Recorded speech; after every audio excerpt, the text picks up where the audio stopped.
Hey there, internet friends. Welcome to another episode of That Nerdy Site Show, a weekly podcast where the team members from That Nerdy Site get together to talk about our lives and all of the nerdy things we love about them. I'm your host, Trevor Starkey, and joining me as always, Cameron Abbott. How you doing, Cam? Hey, what's going on, everybody? What's going on is our first return to like the normal format of the show in in a couple months, because obviously we did all of our best of 2024 stuff, and then last week we did our most anticipated of 2025. And we're going to talk about a couple of games that were on that most anticipated list of 2025 today, because Cameron has been playing Citizen Sleeper 2. I've been playing the pre-release Civilization VII, because I picked up the deluxe edition, which basically included early access to the game.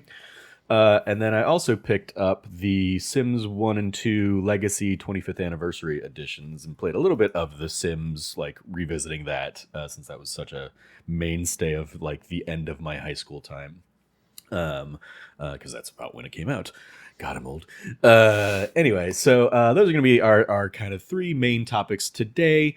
Citizen Sleeper 2, Civilization 7, and The Sims. So if you are interested in any of those, check the time codes and find what you want to listen to. If you like what you hear, please remember to like, subscribe, rate, review, share the podcast with your friends, all that fun stuff. So Cameron, go ahead and kick us off with a little bit of Citizen Sleeper 2 chat. Citizen Sleeper 1 was your number 2 game of the year a number of years back, I believe. Yes. I think that was where it landed. Citizen Sleeper 2 came out here the end of January. You picked it up and On Game Pass, yeah. On Game Pass. And how much time have you put into it? What are you looking at so far? As of right now, I've put in probably around 6 to 7 hours into it. Okay. This is for people who don't know, this is an independent game coming from the developer Jump Over the Age. It's a built-in Unity game. It is kind of the TLDR for Citizen Sleeper 1 is you are essentially just the things you decide to highlight on a built-in Unity game. Not at all a thing I care about. I was reading it. It was right under the developer. I was like, and so I said it before I even really realized it. I'm sorry. That was just kind of like rolling through the kind of the list on that. Autopilot reading the Google AI results. The Google overview results, but yeah. Which is powered by Google AI, if I recall correctly. No, this is back before, this is the side panel stuff that they would populate. This is way before Google AI stuff. It's basically pulling it from this case. It's the Wikipedia or whatever. Yeah, pulling it from whatever Wikipedia overview thing that they did. They've been doing that for years. But yeah, this one is a game that came out. Citizen Sleeper 1 came out in 2022. It was my number 2 game of the year that year. It really took me by storm. And the thing that makes these games really great is a combination of a very unique art style in combination with an incredible writing. The incredible writing in these games is, in Citizen Sleeper 1, it was something that really immersed me into it. I felt immersed. I felt like these people felt real. Their problems, the trials they were going through, and the things that they were dealing with felt very visceral and real to me. To the point where I believe, and I believe I mentioned this before when we talked about most anticipated games. I talked about how, I felt so immersed that there were some times when I could close my eyes and could think about I'm on the Eye, which is the station that you're on in Citizen Sleeper 1. That level of immersion was felt also in the way that it was telling a story about personhood and telling a story about what does it mean to kind of not have a quote unquote citizenship. The idea of being a sleeper is that you're not even a real person. You're an artificial person created to be from a copy, a mental copy from somebody else. And so you have to kind of reconcile with that and kind of what does it mean to establish your own personhood? Knowing that that's not you, your memories aren't really your memories. And just kind of making a life, there's a lot of opportunities to leave the Eye in Citizen Sleeper 1, but I've always felt true to putting down roots there and building a life there and kind of getting a perpetual end game that never really ends. It's just doing the work, doing the life, even though after all, the quests and stuff are finished. Prior to Citizen Sleeper 2 coming out, I replayed Citizen Sleeper 1 and felt like I remember so much of this, it feels like I'm cheating because I know what are the best options. But the thing about this system that uses a series of dice where that kind of dictate like how dice is 1 to 6, and depending on what you are utilizing them with, it kind of determines your odds. A 6 is almost guaranteed to be a positive success. A 1 is always guaranteed to be kind of like a 50% negative, never like not going to work out. Depending upon like your bonuses from your stats, these things can change and alter. But they kind of now like that's just the premise of Citizen Sleeper 1. Citizen Sleeper 2 builds on everything Citizen Sleeper 1 does and just does it so much better and in such more of an in-depth and interesting way. I'm really glad that I put in a couple extra hours into it last night to kind of like get myself a little further into it.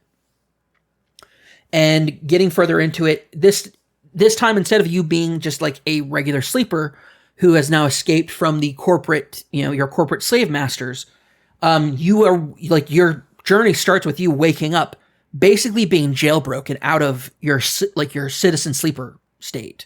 So you are no longer like for whatever mechanics are used. So in Citizen Sleeper 1, you had to always get this formula that would like a substance that you would inject into yourself, and it would basically keep your artificial parts moving.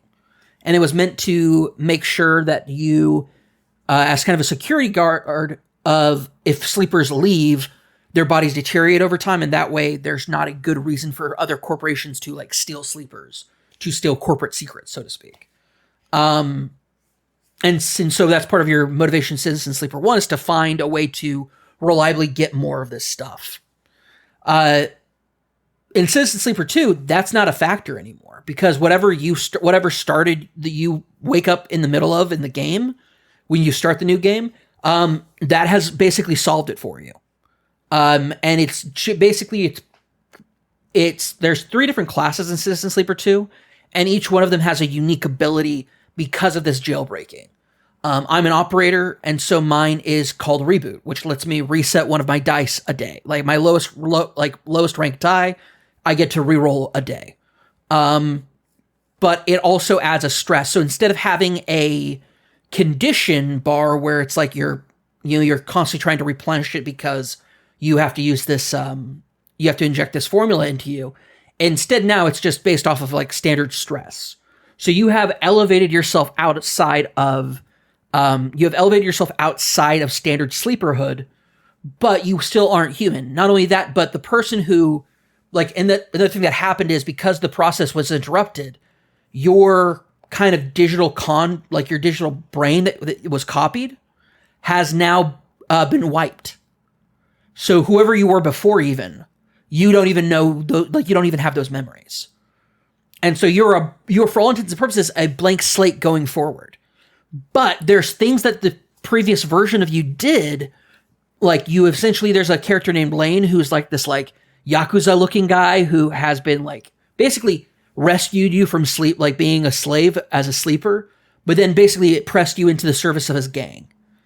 And you and another person who had been pressed into service basically were like, we're going to escape from Lane, and to do that though, we have to like jailbreak you so you're no longer a sleeper, like you're no longer tied to needing this substance that Lane is using to control you.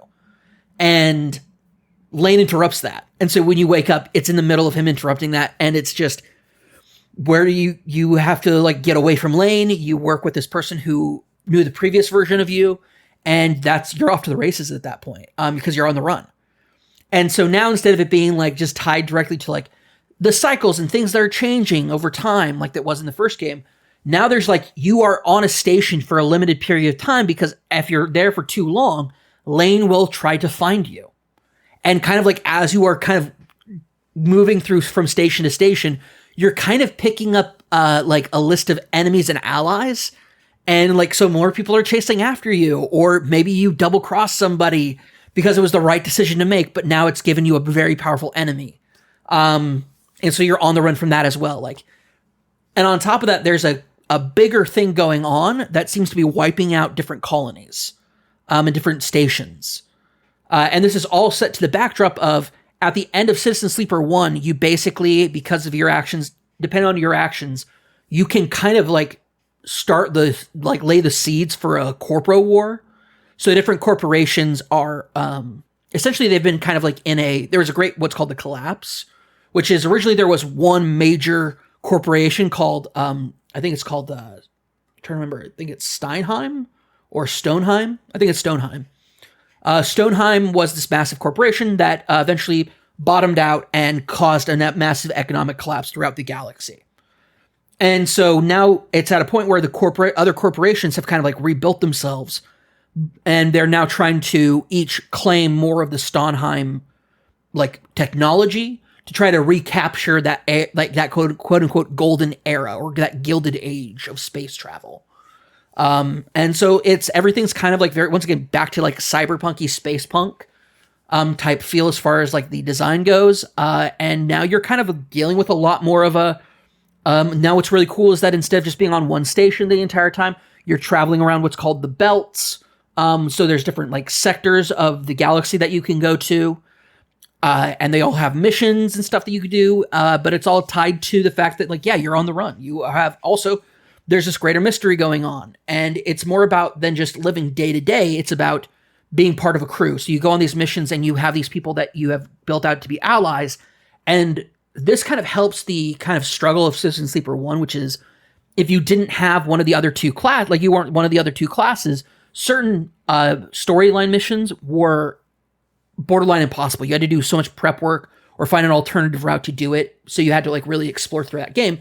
This time they're saying, hey, we're going to send you on these like one-off missions, but you're going to be able to take a crew with you. And so you can kind of balance out everybody's stats. Your crew get 2 random dice per cycle. And so you kind of like figure that out as you go through. I will say like this game is both in some ways more forgiving than Citizen Sleeper 1 was, but in other ways it's more difficult. On top of that, though, they've also introduced difficulty. So you can do easy, medium to hard, and the like easy mode, you don't have to worry about dying and like scrape, like basically getting a game over. That won't happen. And like it's a lot more forgiving about repairing dice. So basically, as you're stressed out, your dice have like a durability. So if you keep on doing stuff that hurts you and makes you fatigued and stressed, or you're not eating, so you're starving, as these things are going on, your dice conditions get weaker. And instead, in Citizen Sleeper 1, if your quote unquote condition bar, the lower it got, the less dice you had in your dice pool. So you always wanted to kind of like keep your condition higher up, so you had the more options of dice. This time you have 6 dice, but now each of your dice have a condition, 3 different bars. And as you hurt yourself, you're not doing things optimally, you lose conditioning on those dice, and you have to, it's at the 3rd station, technically the 2nd playable station that you're at, that you get the option to the repair lab. So if you can really hurt yourself early on in the game, it can really set you back pretty far. So like I said, easier way of doing it, so you don't have to do like the daily maintenance of keeping your condition up to have a full dice pool, but it comes with the trade-off of like your damaged dice are difficult to repair and keep going. Not only that, but you also at one point start getting introduced to glitched dice, which is basically your dice no good. Your success rate is 20% no matter what. So like you can't do anything to bonus it. How mechanically this sounds wildly all over the place based on kind of how you've described it, and maybe that's just your mind is taking you all over the place. So I don't know. A little bit, yeah. But I basically can't like conceive in my mind, having not played the first one or obviously this one, how is all of this kind of doled out to the player? Is it is it done piecemeal through like pretty thorough tutorials of like, hey, here's the explanation for all this stuff? Yes. Okay. Like I said, damaged dice and dice repair is not brought up until you're at your 2nd station. They do such a great job of introducing the new mechanics and the traditional mechanics in a very simple way. When something is happening and you're dealing with it for the first time, you get a pop-up, and it's on a timer, of course, but it's a very long timer for you to read through. And it's basically, here is what the mechanic is. This is like what you're looking at. This is what it's dealing with. This is how you deal with it. Like this is how you handle it. It's a pop-up that auto leaves after it doesn't like you. It's not requiring some sort of input for you to clear the pop-up to say, got it, I've read this, I'm good to go now. That seems wild. It's From a UI design choice. I will say it's like 45 seconds. It's up there pretty long. I mean, but like, it still doesn't give you the decision to decide if. Oh, you can if you want. Yeah, you can turn it off early if you want. They are, like the help option is there for you to go through the glossary whenever, like if you like miss something. Because I just don't know why that would be on a timer. But anyway, the other question I had for you is, because this is a sequel and the first game could have, certain endings or certain save state things, and you alluded to, like, depending on how you played the first game, the world might be different in this. Is there some sort of like save carryover, or is it like you're kind of saying, here's what we did, here are the big choices I made in the last one, or is it just they picked a canon ending and here's what this game is? So even though this is a sequel, you are not playing the same sleeper that you were in the first game. This is a completely different sleeper. Yeah. When I mentioned earlier, it's like, depending on how you play through the first game, you start to notice that there are seeds of this war. Those seeds are planted regardless if you notice them or not. So they're not, you are yourself not, you can be part of planting them. So this doesn't have any like carryover. No carryover. Anything from the last. Nope, it can be a fresh game, no worries. None of the characters you're dealing with, at least that I've gotten to, I might get to go to the eye at some point, which would be cool, but I don't think they will. There are so many different like ways there's so many different ways that game can go that they're just like, hey, we're just going to do a completely different thing here. More Final Fantasy Rebirth, less Mass Effect. 100%. Got it. 100%, I would say that. Yeah, it is if you play the first game, it's really just more about the flavor and the atmosphere and the vibes that carry over. But the writing this time around is even better, which is crazy to say because the writing in the first game is just astounding. I mean, it definitely sounds like it hits on a lot of different sci-fi ideas and themes. Like, hearing you talk about it, Severance is popping up, which I haven't actually seen, but like the whole, like, duplicates of yourself. There's a movie coming out, which is the new Robert Pattinson one? Robert Pattinson one. Mickey 18. I was trying to think of the director, but Robert Pattinson. The guy who directed Parasite. It's his next movie. Junbong Ho? I forget. But like that, Matrix, obviously, with the like pulling somebody out of up their sleeper state. Even like with the corporation stuff you described, giving me a lot of Blade Runner 2077 vibes as like the follow up to Blade Runner 2048. Kind of like, that corp has dismantled, and then obviously then you also get into like all the alien stuff and Weyland-Yutani or whatever that corporation is. Like, all corporations in space almost always bad, almost entirely. Not that that's going to change when we have the Elons of the world driving us into space either. So seems on point that we would see that kind of behavior apparently. So is this, does it feel like it's retreading a lot of those territories, or does it feel like it's bringing something new to the conversation with each of those like other touch points? Like completely new. It's taking something that we've maybe seen before in the sci-fi space, but finding a new twist or finding a new spin on it. Yep. The vibes that you get, like, okay, this is definitely like a Blade Runner reference, or this is like an Aliens reference. Those are all here as well. But they're doing such a great job of expanding this universe and the kind of like internal lore of it. Stonheim and like the collapse and what it took to kind of keep the eye going in the first game is much more of a centralized plot of what's going on in the background. That the existence of other corpos kind of moving in to try to take over the eye is a reoccurring plot point for that. This one, it's just everything's completely different as far as like the different corporations and like dealing with them. They are in their own, like, I might get to a point where I interact with more corporate aspects of the game. But as of right now, the corporate aspects are like way above my pay grade. I'm not dealing with that at all. I'm like, my journey is I'm on the run. I'm trying to do this. It's much more of like that space adventure, traveling from station to station, trying to keep ahead. I'd say there's more Firefly vibes to it than there is Blade Runner vibes this time around. But yeah, overall, it is just a it's taking the ideas that kind of inspired the first game of those sci-fi vibes that you talked about, like the references that I mentioned. And because like one of the characters in Citizen Sleeper is straight up like his design is meant to be Ryan Gosling from Blade Runner 2077. Like just straight up, that's what it's supposed to be. Mm-hmm. To the point where he has like nose, like tape over his nose and everything. Like it's meant to be that character.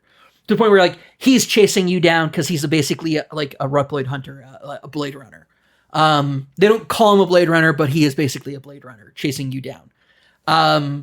Yeah, it's very much in the lines of that. And so they definitely played with that, a lot of that in the first game. This time around, it's a little bit less of that and more on that aspect of just kind of like I mentioned, your Firefly, your Star Trek, your Star Wars, kind of like your Andor or your Solo type stories in Star Wars, where it's more about, you know, the kind of like the outlaw adventure, so to speak. And like working kind of like in the underground places. So very, very cool stuff. Okay. Any other bits and bobs you want to highlight here? No, I mean, I think I'll give it a proper review probably next week. But from what I played right now, it's just I am blown away by I couldn't imagine the stuff like this game being better than the first game, and it just has been so far. I'm just absolutely in love with it. Okay. Looking at how long to beat. Looks like it's 9-ish hour experience. Makes sense. 13, 14 if you want to try and do like all of the stuff. But okay. Cool. That's a little longer than the first game, so. Yeah. And it's RPG, but it's more like TTRPG kind of mechanics than like, you know, action hack and slash kind of stuff. Oh, absolutely. Yeah, there's no everything's UI menu based. There's no interactivity with like you're running through a corridor or anything. Like you never get to see your character do anything. It's just all top level. Okay. Which is why the Citizen Sleeper board game I've heard is very, very good. All right. Cool. Well, then I will switch over gears a little bit to Civilization VII, another very TTRPG-esque thing in the video game space. Obviously, the latest of the Civilizations, going back to, I believe the first one was 1991. From my recent research that I've been doing for my 40 for 40 project. And I have played all of them. Civilization VII now comes out, I believe, officially on like this Tuesday. But I picked up the digital deluxe edition, which gave me like the early access starting a few days ago. And I definitely have my problems with it. But as I've told you a few times, one of those problems is I'm playing it on PlayStation 5 and it is buggy as all hell and like crashes a lot. But those crashes end up being like a good thing for me because it'll be like it's 3 a.m. and the game crashed. I should probably go to sleep now. So thank you, game, for crashing. And I've noticed a trend of when it's crashing. It's when you complete like a wonder or there are meteorological events like a flood or a crazy storm or something like that. And when those happen in the game kind of zooms in and does like a little 360, spin around of those. And it's almost always like when it switches to that camera angle that like it'll start and then would you like to accept and report, a crash kind of thing. And then fortunately those are always at the start of the turn and it happens after the autosave. So like I don't lose any progress. I just go back into the latest autosave and whatever happens shakes loose and the 360 shot, takes effect and works this time around. And then I'm able to progress along with the turn. So that's been like one of the, nice things. But yeah, I've been playing since Thursday, I think. And I've probably had 8 or 9 crashes in the 4 days we're recording this Sunday before the Super Bowl. And yeah, so it's very much that was definitely a concern of mine, given that I heard that it, has some performance stuff, especially like late game on PC. I was like, I almost didn't pick it up because I knew like console is going to be like my place to play of choice anyway. But I was like, they did not give anybody console review codes, so nobody's really seeing how that feels. And I guarantee it's not going to feel great. And sure enough, like a lot of my other issues centered around the UI, fortunately, seem to also be issues that PC players are having. But like this game definitely feels rough in terms of, especially accessibility to like, I would consider myself a more casual Civ player. I joked like I rarely ever would play above the chieftain level in past. It's the scribe level in this one, and maybe it's been scribe in other recent iterations. I don't know, but it's basically the very easy difficulty, the easiest option. I rarely ever like dabble with stuff above and beyond that because I'm just here to have a good time. I'm here to build out everything in my cities and just have every city be like a sprawling metropolis. Try and knock out all of the world wonders with my civilization and all that stuff. So that's the kind of player I am going into these games.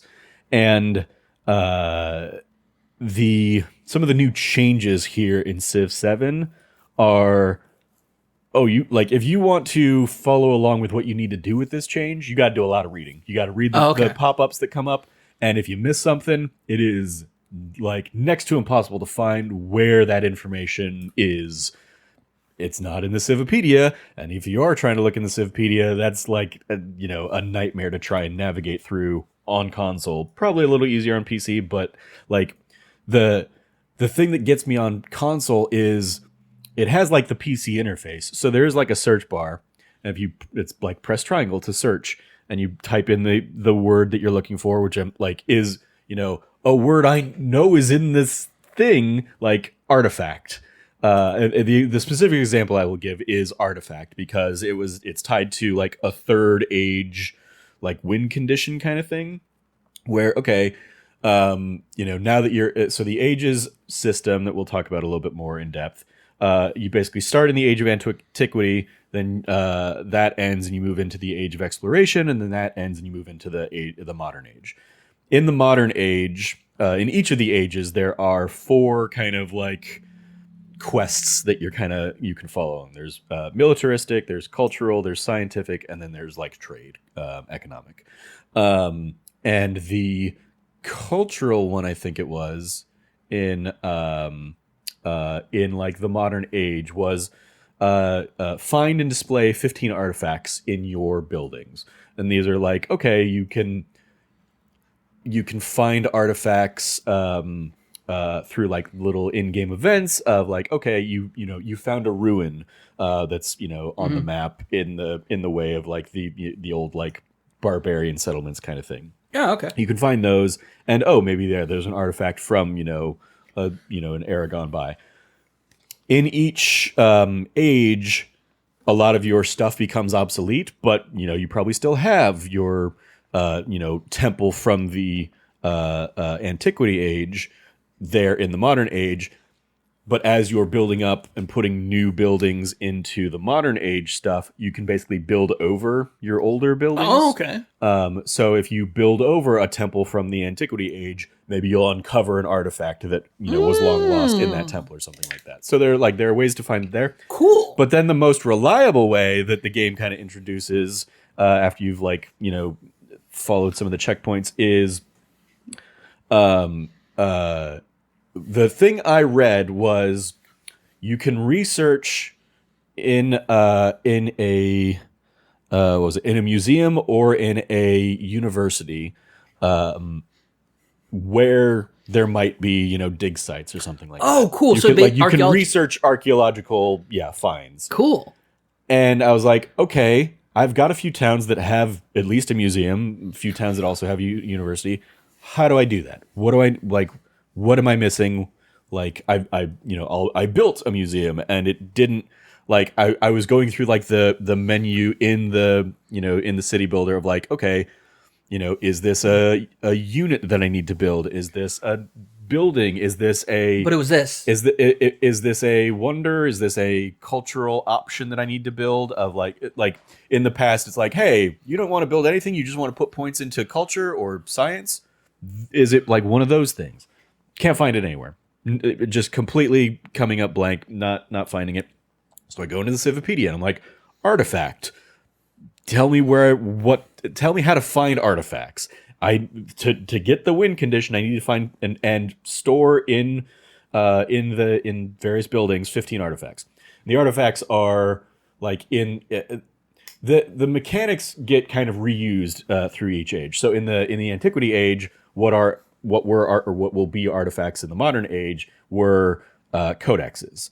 And then in the Age of Exploration, it's I forget what it is, but it's another, like maybe Great Works or something like that. It's basically like these are the things that you find, and then you can store in libraries, in universities. And basically, like if you find them and you plop them into a city, that city gets, a +2 happiness boost, or, whatever it is, or some kind of culture boost, or whatever the thing is based on the artifact that you found. And so like a museum has 3 slots for artifacts.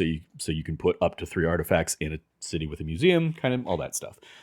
But I can't find anywhere. How do I reliably find artifacts? Because you've now given me the quest to keep 15 artifacts, and I have, over the course of the first half of this modern age, found 4. Oh gosh. So how am I supposed to? How do I get the rest of these? There was a thing that I saw in a science boost or something, like a science technology thing that I acquired, that was like, I think it was hegemony was the specific thing that I got, that said, okay, now you can research this stuff in museums and you can or universities to find where the artifacts are. And I'm like, okay, but how do I do that? Finally, I go through and I finally find where I can look at the science tree by going into like, okay, what is my currently selected science thing that I'm investing my technology points into? Oh, there's a little thing in the bottom left corner that says view skill tree, so I can see where everything was previously, and then I can go through and from there find and do a closer read of that hegemony thing. And it specifically says the explorer unit can go do that thing. Oh. So I have to go now pick up an explorer unit, which I have not been worried about or bothering with, because I'm playing on a very small map. I've already got almost all of the map, identified. I have since the exploration age. Like, there's nothing new that I'm really looking for in terms of like trying to, 100% the map or anything like that. But I finally find that, okay, pull out a unit, and now, yes, one of the explorer unit's items are, okay, like a settler, it'll kind of say, okay, here are places on the map that, like, here's a vase with like a magnifying glass, and that's where you can go and basically like research where you will find other things. And then there's like okay, here's a shovel, and that's where you need to send your explorer to go and dig up those artifacts. Okay. But all that was like 45 minutes of me just trying to figure out how the hell to do that. Sure. Late in the game, I've done a whole bunch of stuff already in this game. Why is it so obtuse to try and like figure something like that out? And there have been like a few cases like that. But going back to the big change of this one is this ages system. Yeah, I was curious. So, first off, who did you pick for your leader? Did you do a leader that matches his civilization, or did you mix it up? Yeah, so when you pick a leader, the first thing you pick is your leader, and then you'll be prompted for, okay, what do you want your starting civilization to be? In the tutorial, it basically will start you into. It'll directly be like, it doesn't even give you an option, but when you are kind of just creating your own game, you can decide which age you want to start in. So if you don't want to deal with Age of Antiquity or Age of Exploration, you can go straight to the modern age and that's cool. Just play the last third of the game. But yeah, so I initially, my first game, I played as Augustus, and in the Age of Antiquity, when it gives you the list of your like the civilizations that are available, it flagged Rome and Egypt are like, these are the ones that Augustus is like really good. Linked to. Gotcha. Okay. But even there, it's largely like, I'm sorry, what are you working on? What are you doing? Sorry, don't worry about it. I'm good. I'm paying attention. Don't worry. I know, but it's distracting to me. If it's distracting you, then I'll stop. You're picking something apart and tearing Sorry, at your mouse. I'm trying to multitask, and I'll stop multitasking. No worries. Thank you. I'm trying to fix something with my pants. It's fine. Gotcha. So yeah, and this might be something that like I just kind of glossed over a little bit in terms of like, oh, maybe there is a deeper like a bonus or something of like what that actual bonus is, but the bonuses are largely like tied to like Augustus is flagged as like a cultural and military, not military, expansionist. Oh, okay. Those are kind of the two. So yeah, you've got like cultural, you've got expansion, you've got military, you've got science, you've got like commerce or economics, and then cultural. Did I say cultural? I don't know. Yes, there's like 6 things that are kind of that you can eventually like put points into as well. That'll give you like little bonuses and little perks. But those are and maybe I've only played as Augustus so far, so maybe each leader has their own like skill trees that you're building up over time. Maybe that's what is going on there, but yeah, Augustus, it's like, okay, he's, closely linked to Egyptians or he's closely linked to Rome, and it'll give you in the civilization thing, it's much more focused on like, hey, these are the 2, unique units that this one has. These are the 2 unique civics that this civilization is going to have. So it gives you like a little bit of like context of like, hey, if these things seem appealing to you, then go ahead and pick this. As you play, so I picked Egyptian. Dude, there are tons of leaders too. Yeah, there's a lot. Yeah. Oh yeah. Some weird omissions, like Gandhi's not in there, which is a wild thing for. I just looked at that. I was like, Gandhi's not here. That's crazy. And then there are some, especially, so the leaders are a thing that they're going to be like doling out in like DLC and the expansion packs and stuff. And like one of the pre-order bonuses was like, hey, here's a different personality for a couple of these leaders. Or no, it wasn't a pre-order bonus. It was a digital deluxe edition bonus. It's like, hey, if you want to be Frederick, he now has 2 different personality options. So you can be either Frederick, the, cultural expansionist, or Frederick, the militaristic, science, whatever those kinds of things are. I don't know what that leads to. I think what it leads to, cultural militaristic or militaristic and scientific. I'm purely pulling those out of my butt. No, I pulled up the wiki. Cool. Yeah. Just using that as an example to like, okay, that's his personality. I think that'll feed into, especially like AI stuff. It feeds into the kinds of decisions that those characters will be making, in their gameplay stuff. But yeah, it's like, okay, you gave me 2 Fredericks, but no Gandhi. That's a weird, or like a couple Napoleons, but no, anyway. But yeah, so I think the bigger thing is there is like a progression system that as you complete certain objectives throughout the game, you are gaining experience for the overall game, as like in a battle pass sense, and then also each leader has their own. And like, so I like after I finished my first game with Augustus, I got him up to level 3, and I think the overall civilization was up to level 6 or something like that. And each of those levels gives you a mix of like custom banner things for your like your placard. If you're going to play online, you can, change the background, you can change the color, you can change the little border of your character, you can change the icon, the avatar of your, thing. And then the character items give you like, okay, now the next time you play as Augustus, you can pick a couple starting, traits. And like, maybe one of those one of them was like, every time you start a new age, get 100 gold in your capital city.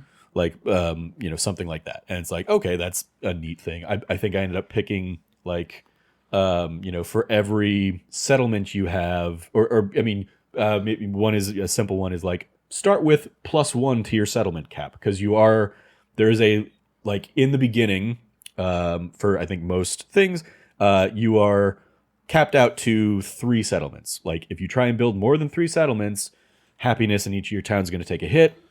Okay. Even that, I didn't know what the hell actually the impact was, because I went well above my settlement cap very early on the game. By the end of the game, I was like 31 out of 26. And I'm like, what is even like, it's never given me any kind of like major, like it'll give you a pop-up saying, hey, you're over your settlement cap, and you can improve your settlement cap through like civics, or like,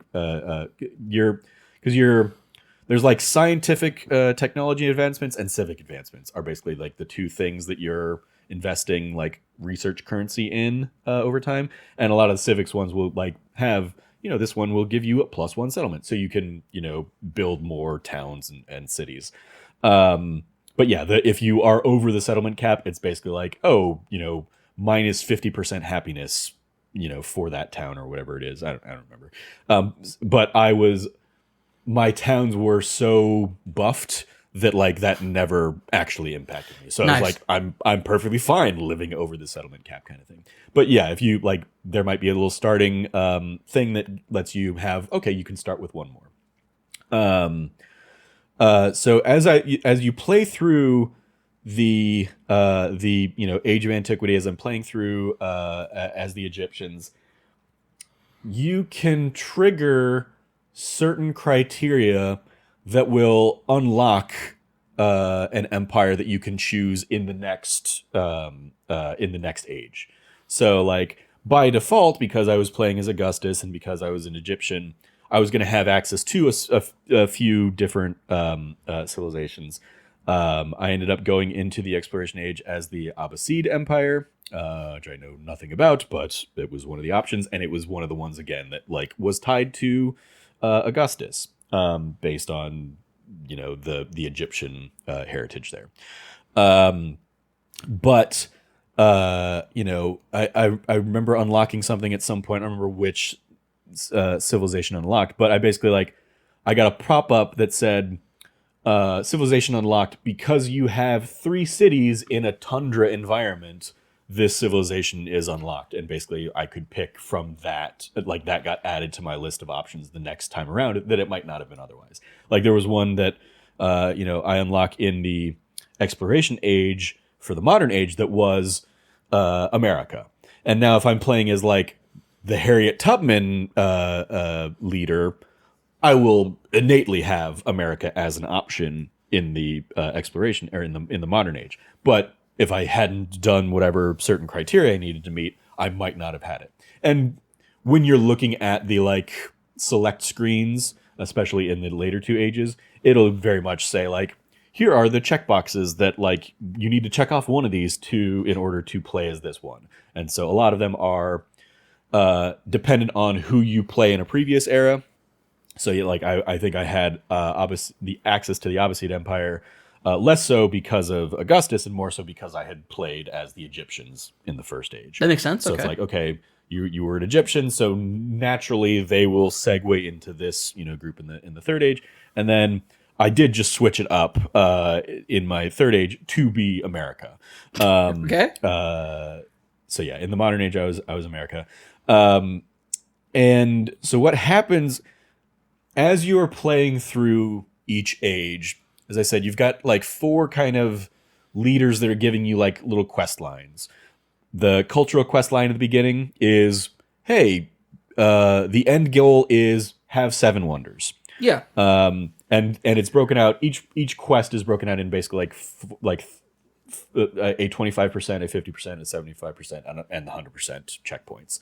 So like if you build 1 wonder, boom, you've knocked off the first objective of the cultural quest line, which gives you a culture point that you can feed into your skill tree, or gives you some other kind of boost towards that. It also is adding to your overall point total, because that if no other conditions are met, the game does still have like here's the winner based on the points. It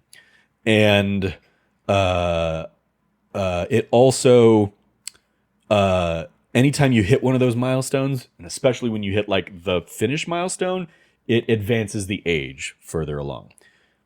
The age is always advancing a little bit, and there's like a thing up in the top left corner, which again, I did not know that that's what that was until 2.5 games now, or like 1.5 games played through now. I'm like, oh, that's That's what that percentage means.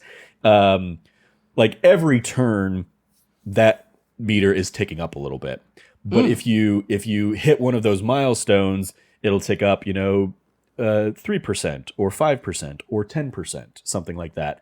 And when you get to 70% through the age, a crisis will start, and it's basically like, hey, you're now in the end game of this age.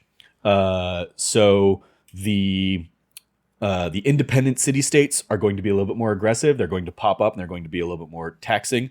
You also are prompted at that point to start picking crisis policies to go along with your civic policies. Civic policies are always like, hey, this is going to benefit you. Or maybe there's like a trade-off of like, hey, you get this, but this is like like you get +2 happiness in each town, but maybe, these units cost 10% more to make or something like that. Or there are some that are just purely positive.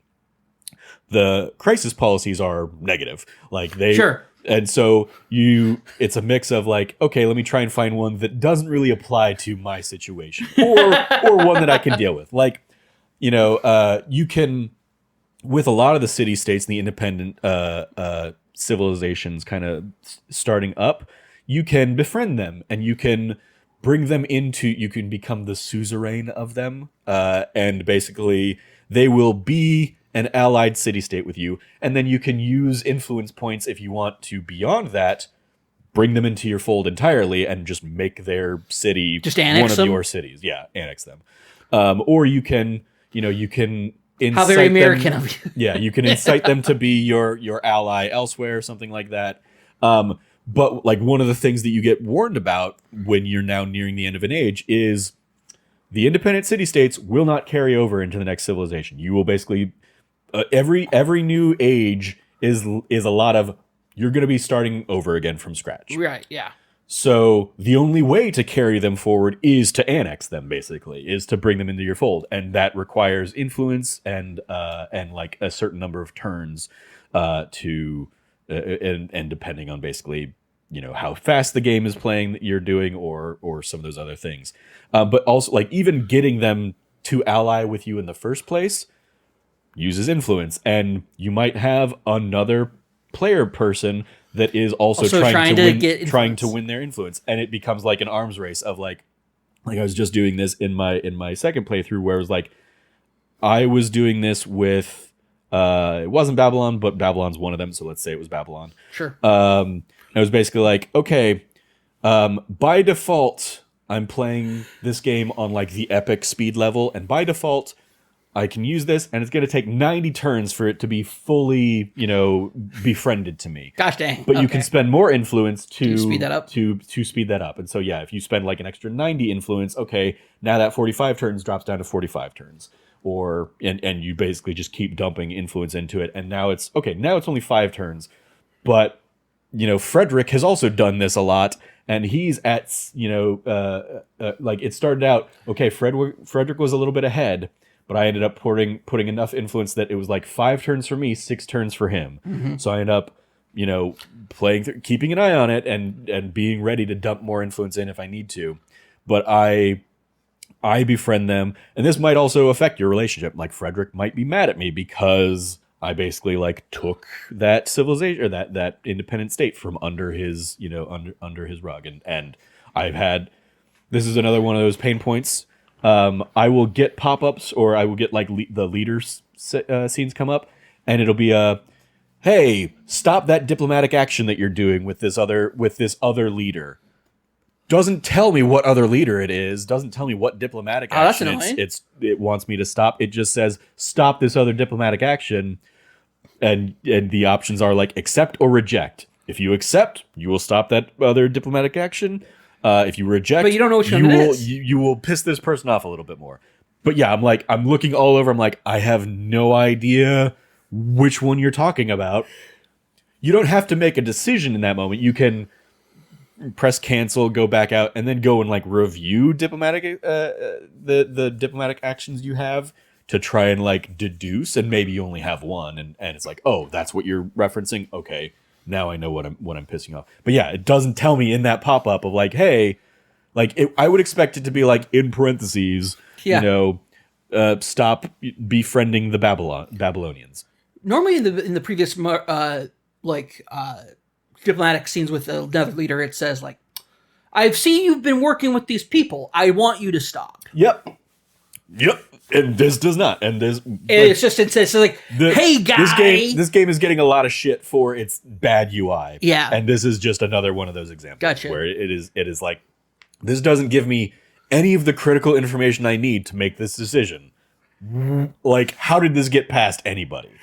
So there are things like that. But yeah, like once you've befriended an independent state, you can use influence to fully annex them. That's going to be like the most influence cost.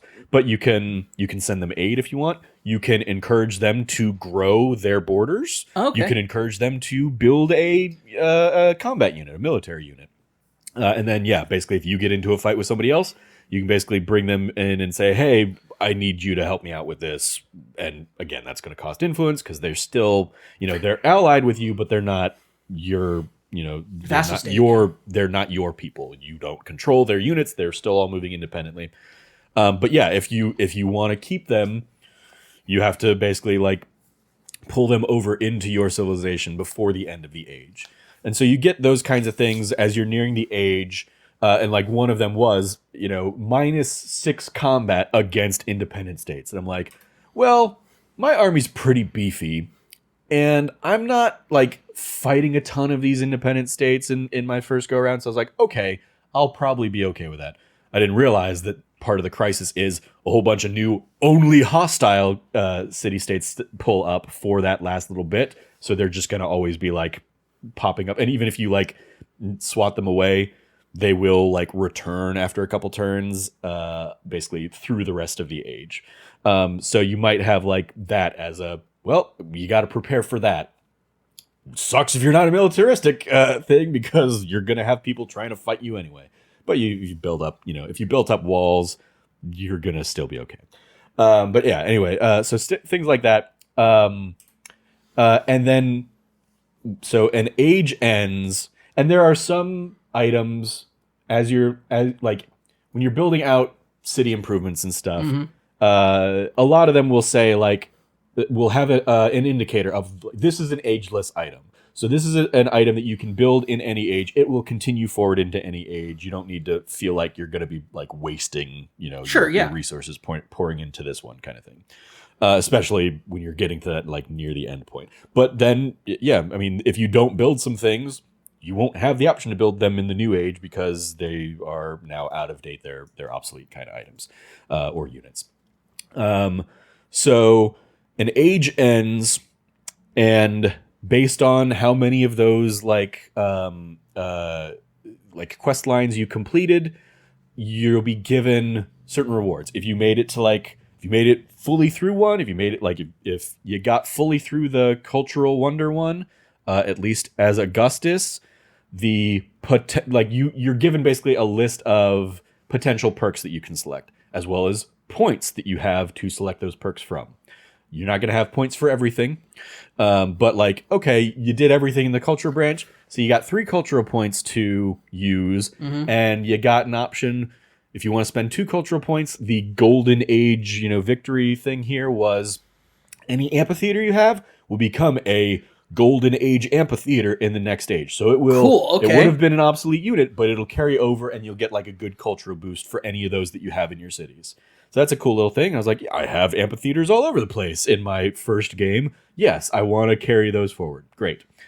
My second game, I was so focused on a militaristic approach, I had not built out any amphitheaters. I was playing on the like online speed mode, which is basically like quick, everything.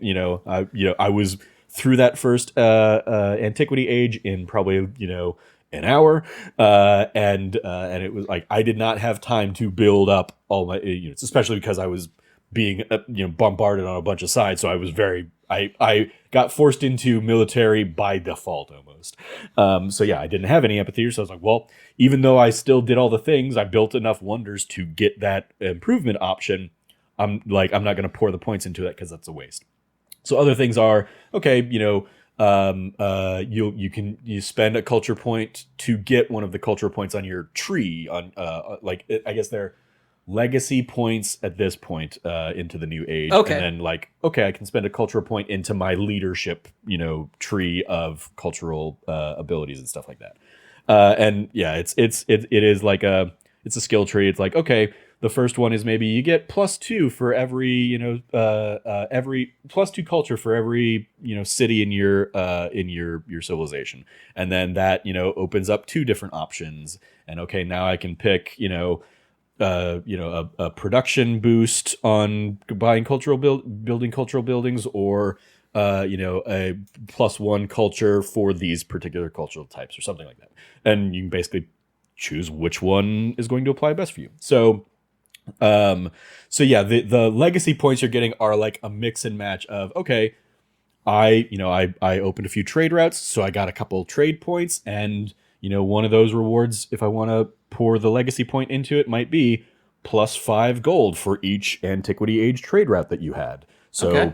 automatically, just kind of going into the new age, I've got X number of gold based on what I had done previously. And so because even trade routes are going to need to be rebuilt up in the new age.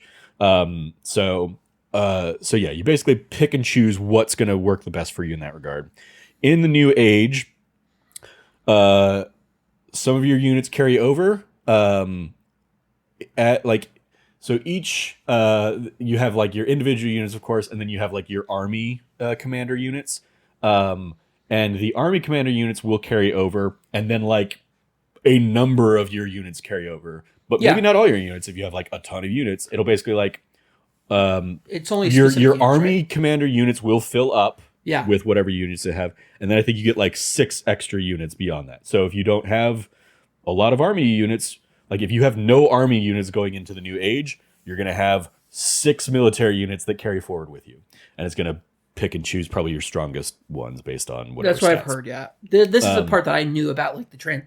This was the example I saw in a review about the transitioning of ages. They used the military for the example. Yeah. So Yeah. So hearing about how it affects other things though has been very interesting. yeah, but then and then if you go into a city. Oh, another thing, I don't recall this being a thing in games past, but it might have been in Civ 6. When you have a settler open up a new town, Yeah. it starts as a town that can grow and it can have population growth, but you don't have like producing, you don't have the production option until you've converted it into a city. So while it is a town, it can grow and you can kind of expand, the borders, and you can plop, points down on a special resource or something like that. And you can use money, you can use currency to buy certain units, not all units, but like there are certain units or buildings that are like, oh, this can be built in a town.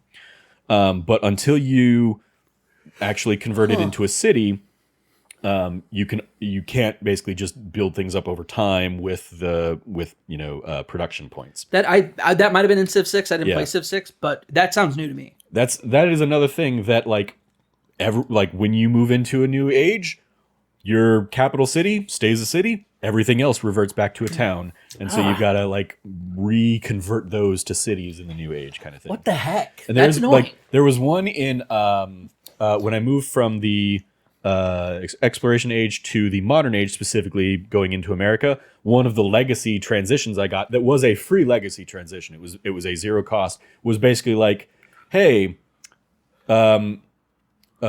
you can do nothing and you can just kind of keep all your cities as they are, or it had identified 2 of my cities, and it was basically like, you can turn this city into the capital and rename it Washington DC, or you can turn this city, which wasn't my capital, into the capital and rename it. Like one of my cities had just become the bigger city. It had been basically like a New York kind of situation.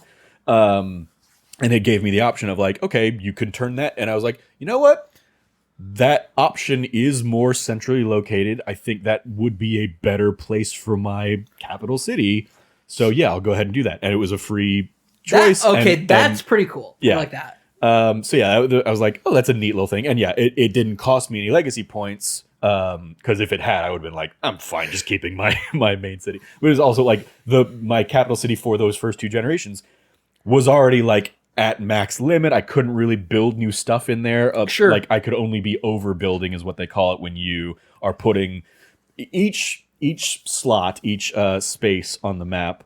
You can put up to 2 improvements on, depending on the types of improvements. And if you've already got 2 improvements on there, when you're doing something either in that era or in a future era, you're going to overbuild one of those improvements. You're basically going to tear the other one down and put this one on top of it and get whatever boosts you get. So yeah, that's my original capital city was already like full to the brim. Every square that it had in its radius was maxed out. I couldn't really be building much more there anyway. A lot of them were wonders, and you can't build over a wonder. Wonders, yeah. So they were gonna be stuck there, and so I was like, okay, I've got a little bit more room to breathe over in this other spot anyway. Yeah, let's go ahead and make that my new capital city.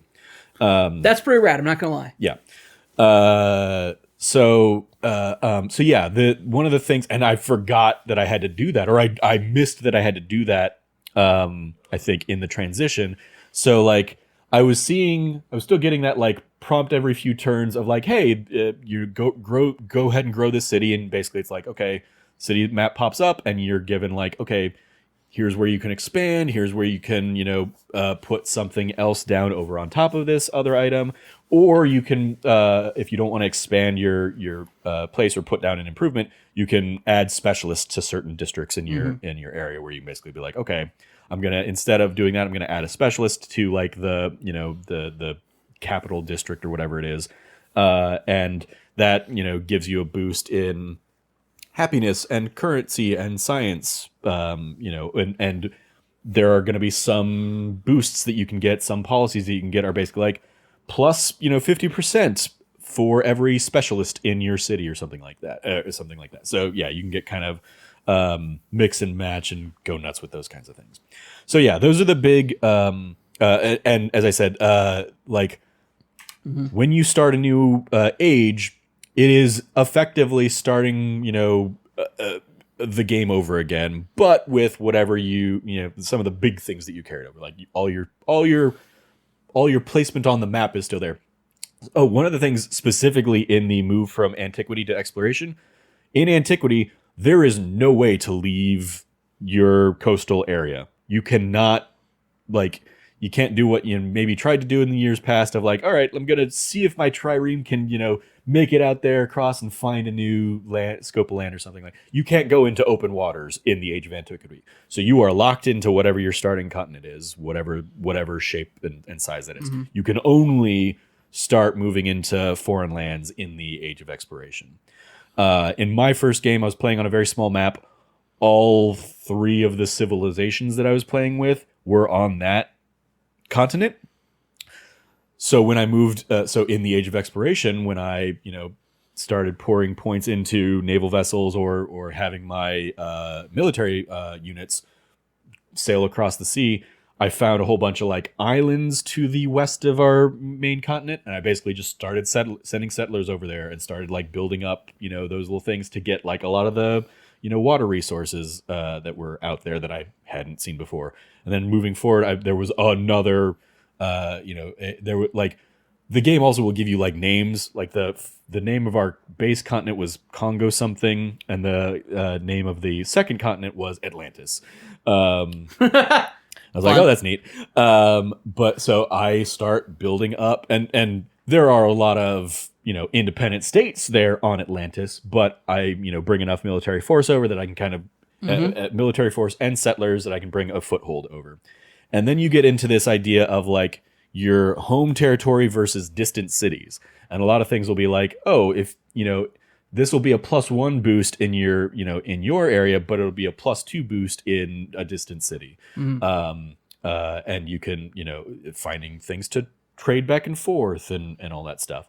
So that was a cool new element of like, okay, the fact that I can't do that until the exploration age fascinating, interesting kind of piece. And then it becomes a little bit of an arms race for like, well, I was advanced enough that I've got the first foothold over there, but a few other people that were on the other side of our continent also went east, and so by the time I couldn't reverse manifest destiny myself enough to get there, to fully map out the continent before the German Empire or whatever it was started putting some stuff down on there. So yeah, it was fascinating. But I did manage to get like one of the independent states over there allied with me, so I had like them on like the far. I guess they were the far east side of this Atlantis continent, and I was building up on the west side. I probably mixed that up before, but yeah, it was basically like, okay, now it's a matter of let me build up settlers and just pour into the middle. And again, this is where I'm like, okay, it's given me the warning that I'm over the settlement cap, but it's also still letting me build more settlements. So whatever. So yeah, lots of fun there. And then you have to build up. You have to find the research for the new merchant type of unit if you want to try and do merchant stuff. You have to obviously research to get the new military units for this era.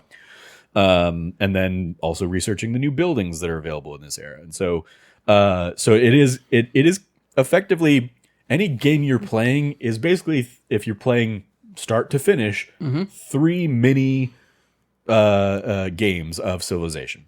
Because the Exploration Age has a completely different set of 4 legacy quests that are going to carry you into the next age.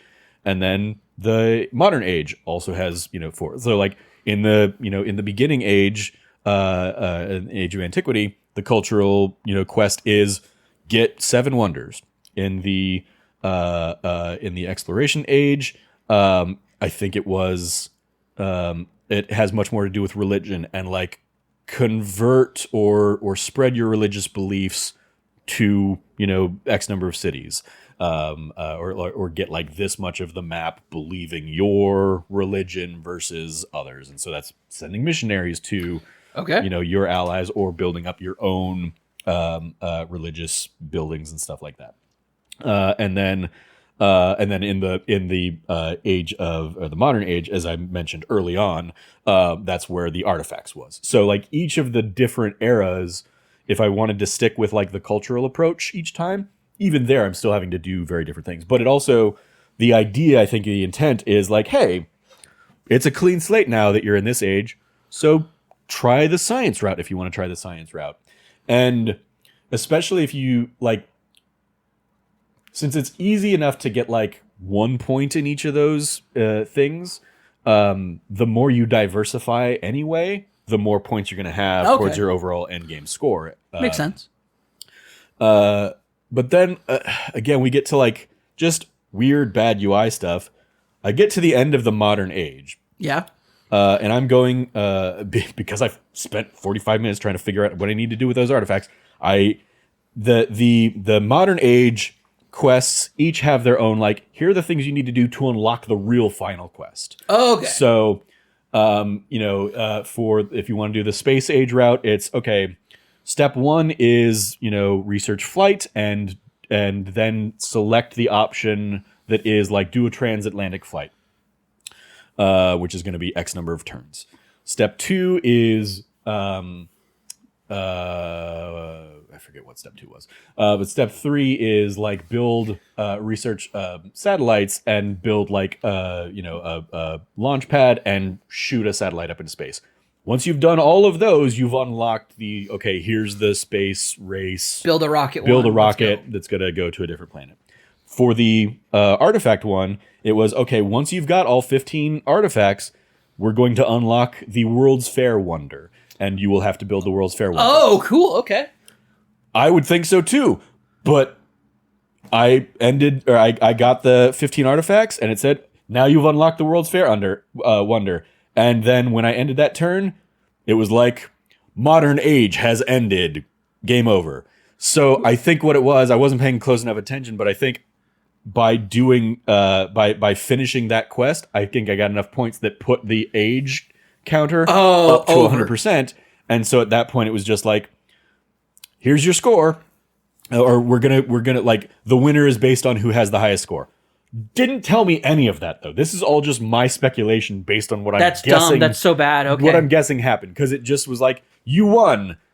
Didn't tell me why. Didn't give me a reason. Didn't say That's really this annoying. is the this is the score ending. Any of that kind of stuff. Because I was like, okay, I finally got all those damn artifacts. I'll go ahead and build this wonder. It'll probably take me like 4 or 5 turns because I've got crazy production stuff, all that. Like, but cool. I'm there at the end game. I'm miles ahead of everybody else, because you can look at you can look at basically a screen that'll give you like a tracker of, okay, yeah, everybody's stuff. oh, you need 7 wonders for this milestone. Well, you're at 3 of 7, and everybody else is at 0 of 7. Or Yeah, that's something typical. like that. So you can see kind of where you're at in comparison to everybody else, and you can also see like where your score's at in comparison to everybody else. And I was like, blowing everybody else away.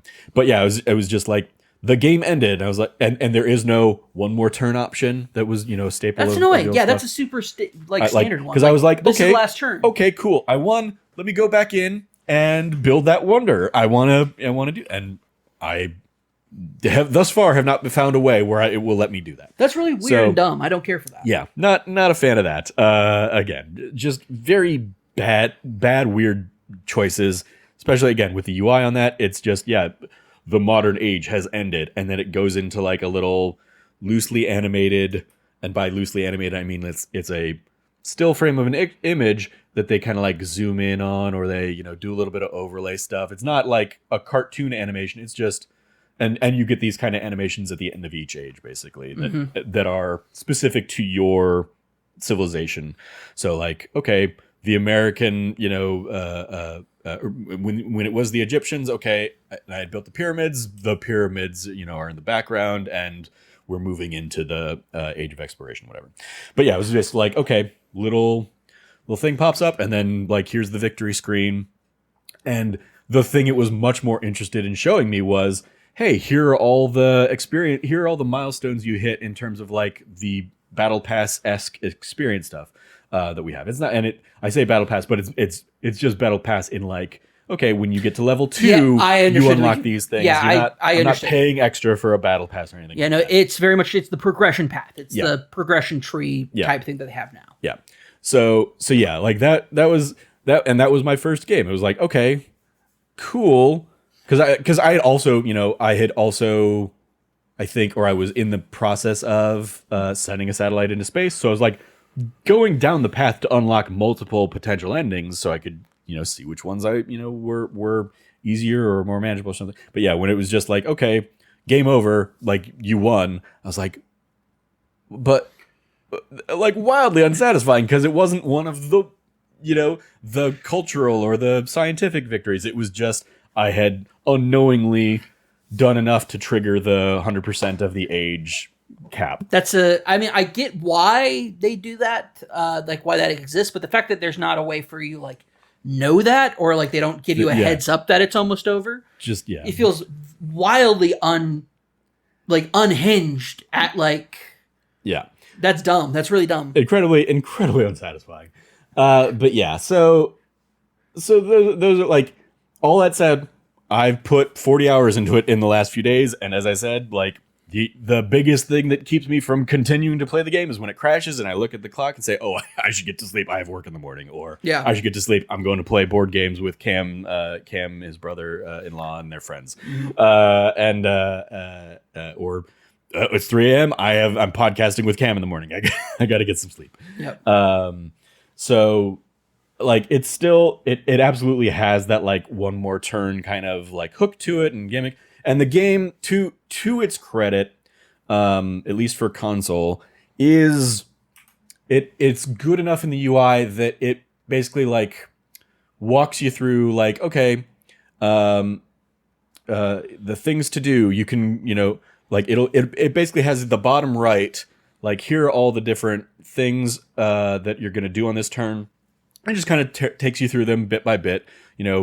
Press triangle to grow a city. Press triangle to research a new technology. Press triangle to apply a social policy. Press triangle to respond to a diplomatic action that somebody's, basically like one of the other players has opened up something. There's I didn't get too much into that, but in the like diplomacy screens, there are a lot of. It's basically like just like with the actual currencies or science or culture currency, which is what feeds into the civics research stuff. The influence currency that I talked about a lot with like the independent city state stuff is also what you use with the other civilizations, and you can use that currency to improve trade relations. And if they accept your I basically, okay, I'm going to spend 120 influence points to propose that we improve trade relations. They can spend currency, and I say that because if they make a proposition to you, this is what you're doing in return. You can, for no currency, have a neutral response, and that's usually going to be a little bit more beneficial to the other party because they've already put currency points into this, or the influence points into this. So maybe the recommendation, they're in a war with somebody, so they've requested aid from you. A neutral response is, yeah, we're allies, so I'll go ahead and send you aid, but it's basically you're going to pay me two gold per turn, and they're going to get +3 combat, per turn for the 15 turns of this diplomatic operation we're going to do.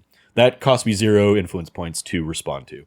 I can spend influence points to reject it and basically say, no, I'm not going to help you, which will hurt our relationship. It'll dock points away, and they can't make another proposal for like 15 turns or something like that. And it will tell you like what the thing is. Or I can spend more to fully give them like a full-throated support kind of thing. And it'll be like, for the duration, both of your civilizations get like a +6 boost to combat encounters, which is, the math behind the scenes when my archer is facing off against a warrior or something like that. So you get kind of those options for each of these things. The one that I use most frequently was improve trade relations, which was, okay, I'm going to spend points to try and improve trade relations with the civilization because you're locked into, you can only have up to X number of trades going between like your civilization and one of their cities, but they have 4 cities and I want to go ahead and have like 4 different trade routes going one into each of their cities. I need to improve trade relations up until I can get that 4 trade route that I need, as opposed to like the maybe 2 or 3 starting trade routes. So that was one I was using a lot in between. But then there's also like recommend like a cultural alliance or something like that. And it's like, okay, if they accept, then we're both gonna get a whole bunch of extra culture points for an X number of turns. If they reject it, I'm gonna get culture, and they're gonna get less culture. Or if they reject it outright, yeah, it's not gonna happen. But if they do the neutral option, I'll get more culture than they do, or something like that. It's the same. Like if they propose it, it's like, okay, they've proposed a cultural festival. If I spend a lot to give the full support and accept option, we both get 6 culture per point, or points per turn, or something like that. Otherwise, if I just accept it, I get 2 culture per turn. They get 4 culture per turn, something like that. Or if I reject it, nobody gets anything, kind of thing, and they get pissed. So yeah, that was like the diplomacy things. Since I was playing, especially that first game, I was playing a 3 civilization game. I didn't get too deep in the weeds on that. There's also, eventually you'll start unlocking, if you want to be like, the espionage kinds of things of like stealing technology or sabotaging stuff. That's where you can do that kind of stuff. I'd never bothered with that because I was leaps and bounds ahead of everybody. So I was like, they're not going to have any technology I don't have. I'm cool not stealing their, they just recently invented the wheel. Yeah. I did that months ago. Yeah. I'm good. Yeah. And then ultimately in that one, I did, because they kept throwing their little cities in between like a couple of mine to just kind of like, they would find like any open spot in between my borders and just plop a city down there, and so I did end up when I finally took them out. It was America versus Mexico, which was a little bit hilarious. But yeah, I basically like I was like, all right, Washington D.C., which is now 6 squares south of Ciudad de Mexico. I'm gonna get all of my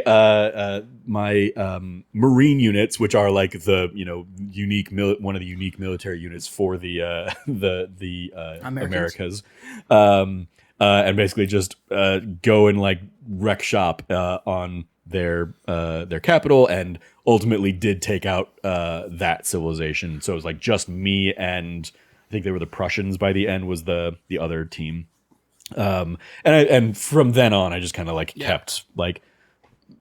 kept us civil. And part of it was like they had also declared war against these guys. So I was like, all right, yeah, I'll keep my alliance with the Prussians, and we'll take them out. Wipe out the Mexicans. But I would go in and take out. One of the things I did see, because when they were like, hey, we see that we're on the losing side of this war, please let's declare peace.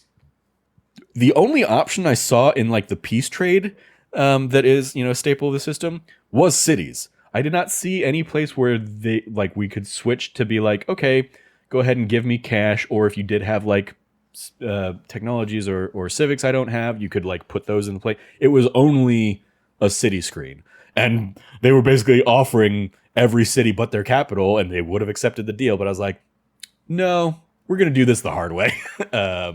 But yeah, it was like, I'm used to that being, oh, okay, I don't want to give up any city, like especially in another game where I was playing, and I just wanted the other, like the civilization started a war with me, and I was like, I'm holding my own, but I kind of want to just be done with this. I'm tired of like feeding units in here to like keep this town safe. So I kind of want to end this, but I don't want to give up any of my cities.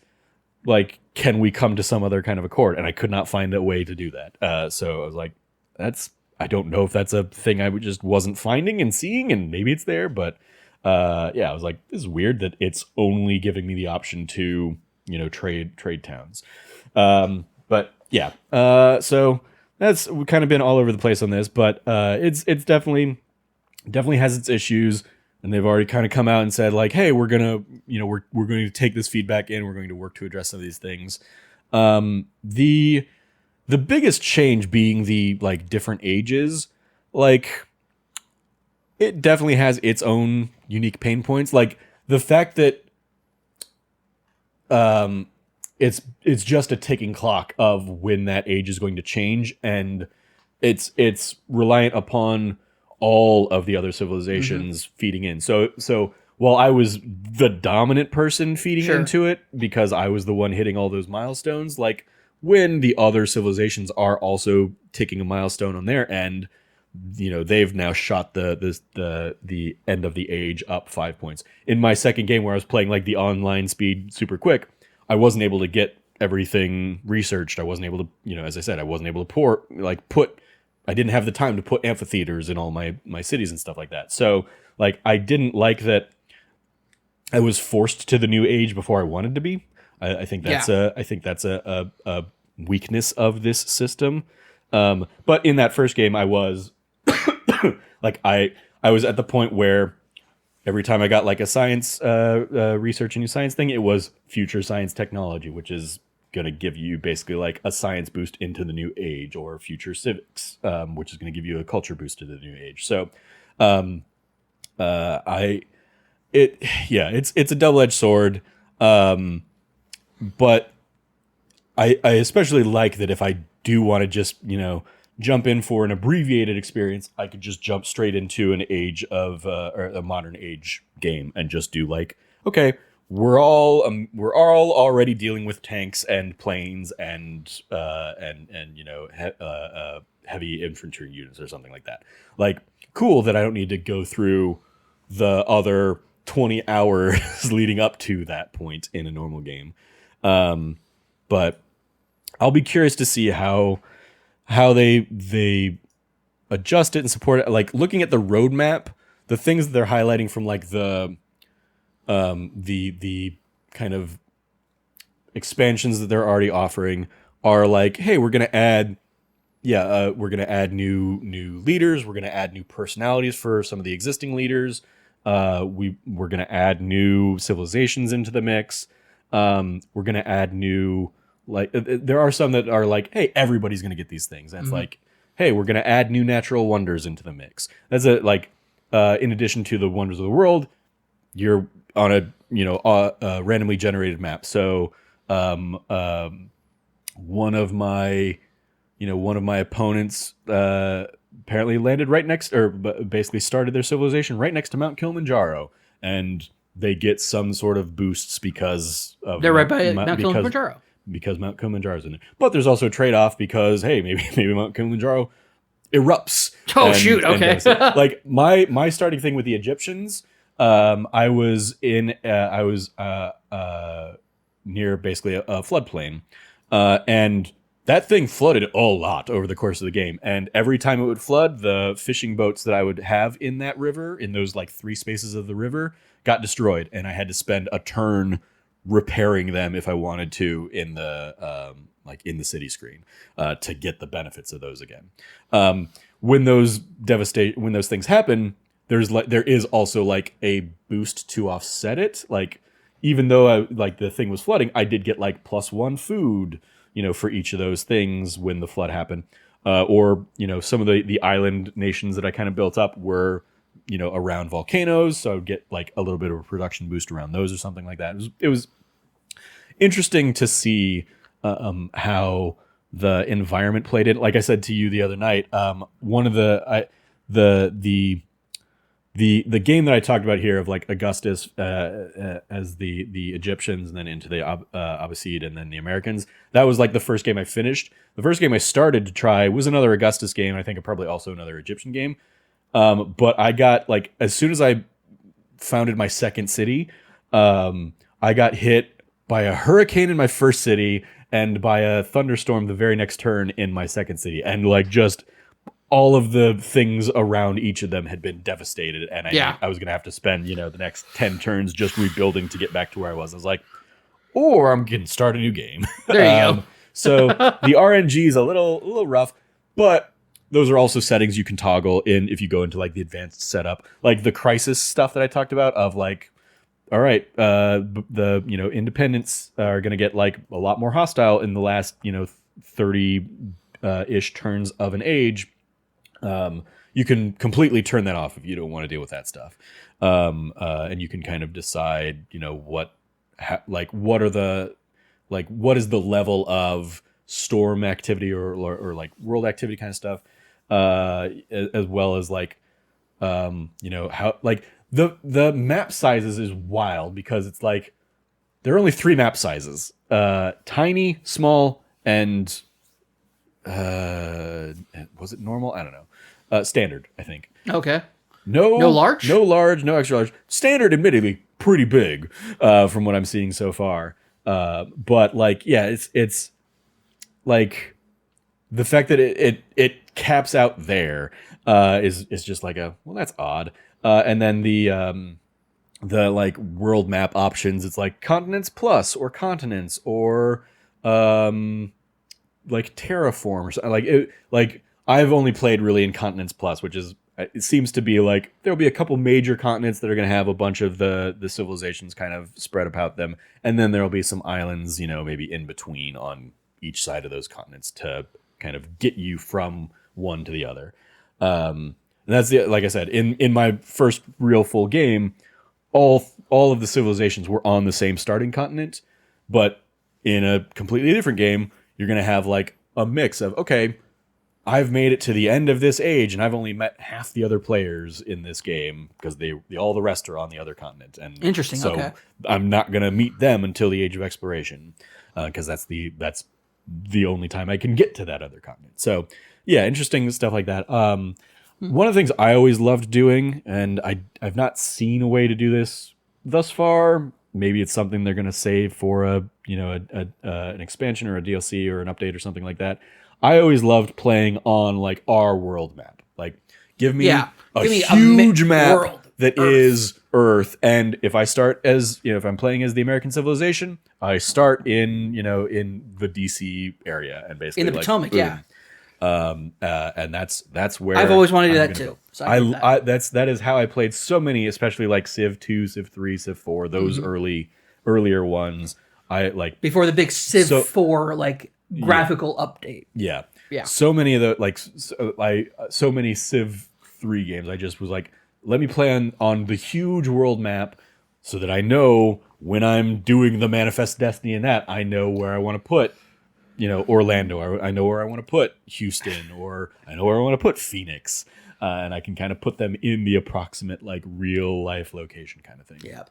Ever since Civ 4's big graphical update, it has been like the lack of that has been like very apparent. Mm-hmm. And I definitely I do miss that. I'm definitely somebody I started playing Civ 4 first. That's my first Civ game.